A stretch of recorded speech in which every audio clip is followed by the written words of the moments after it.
Hello' everyone, সকলোকে ৰঙালী বিহুৰ হিয়াভৰা শুভেচ্ছা জ্ঞাপন কৰিছোঁ। আজিৰ ভিডিঅ'টো হৈছে একেবাৰে গাঁৱৰ আৰু একেবাৰে আনকাট ভিডিঅ'। এয়া ৰাতিপুৱাই গাঁৱৰ সকলো জীয়ৰী বোৱাৰী ওলাই আহিছে বোকা খেলিবৰ বাবে। আচলতে বোকা খেলো নহয়, মহিলাসকলে বিশেষকৈ হালধিহে সনা দেখিবলৈ পোৱা যায়। কিন্তু যিকেইগৰাকী বোৱাৰী নতুনকৈ গাঁৱলৈ বিয়া সোমায় আৰু প্ৰথমবাৰৰ বাবে গাঁৱত বহাগ বিহু পায়, সেইকেইগৰাকী বোৱাৰীক এনেদৰে বিহু নাচিবলৈ দিয়ে। তাৰ উপৰিও বোৱাৰী আৰু জীয়ৰীসকলে মিলি তেওঁলোকৰ গাত হালধিৰ লগতে বোকা সানি ফূৰ্তি কৰে।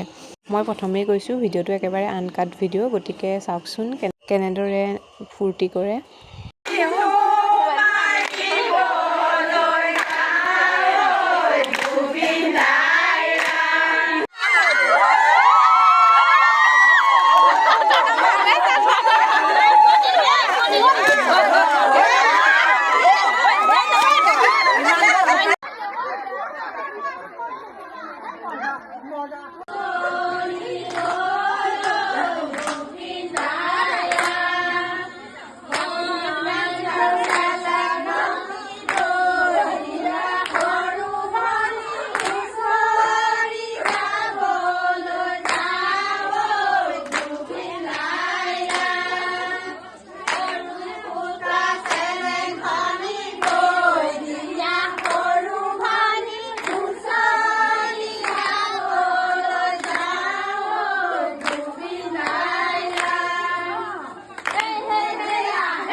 এই সকলোখিনিৰ পৰা আজৰি হৈ গা পা ধুই ময়ো এয়া কপৌ ফুল এপাহ ছিঙিলোঁ।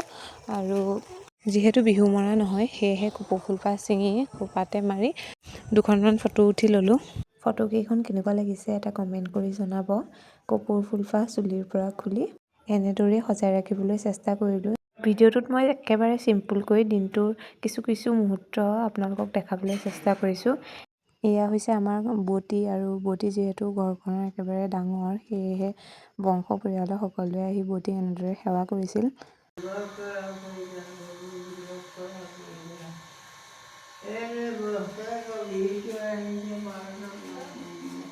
এয়া হৈছে আমাৰ গাঁৱৰ কণমানি হুঁচৰি দল। মই ভাবিলোঁ সিহঁতৰ নাচৰো কিছু দৃশ্য আপোনালোকৰ লগত শ্বেয়াৰ কৰোঁ।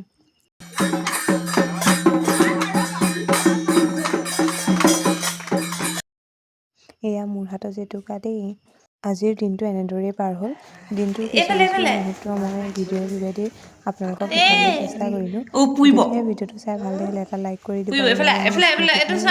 ৰাখিলোঁ। আজিলৈ আহিছোঁ, বাই।